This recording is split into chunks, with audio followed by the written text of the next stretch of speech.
All right, so I've got some good news and I've got some bad news.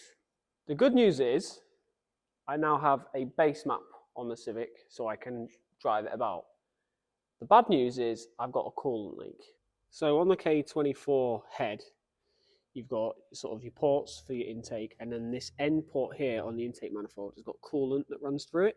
But the problem I've got is it's leaking over here. It's hard to see because most of it's dried off now, but it's leaking at the gasket. So I don't know whether the gasket's crap or the intake manifold's crap. But the problem is I'm going to have to pull all of this off to have a look. And this isn't exactly a coolant leak you can leave, because if that coolant leak decides to leak into the cylinder, then you're going to sort of wave goodbye to your engine.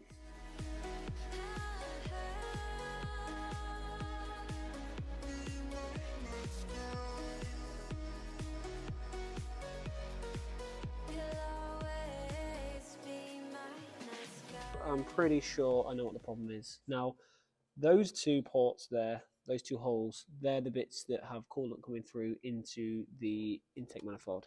Now, if you take a look at the shape of the gasket, how it goes round those two parts, and then if you look at the intake manifold,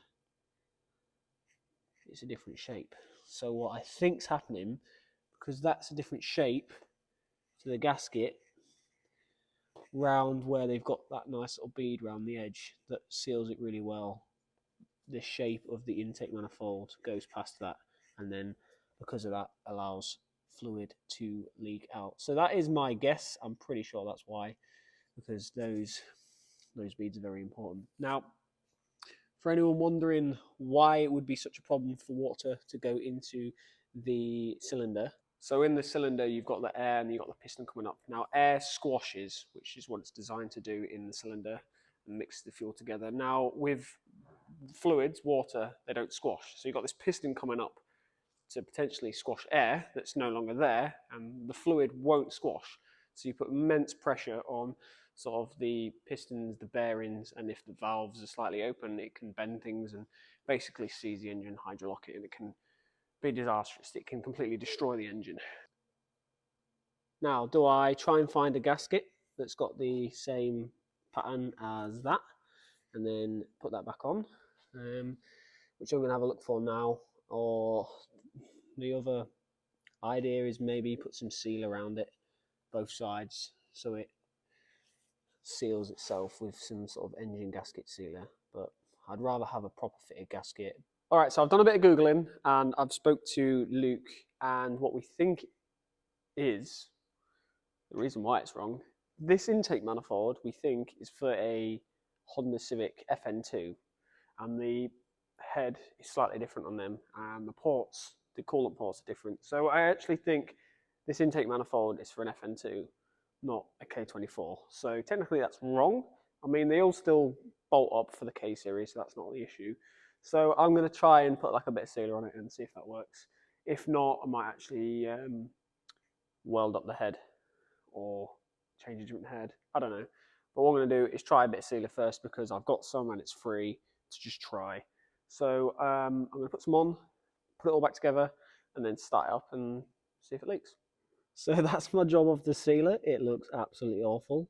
The nozzle's broken on the bit of sealer I've got left, so it just comes out really thick. But I've tried to, yeah. Let's just see if it works. We are all back together. I just need to start it up now, run it. I lost a little bit of coolant, so I'm going to bleed it as I run it and check for leaks, and hopefully it's a fix.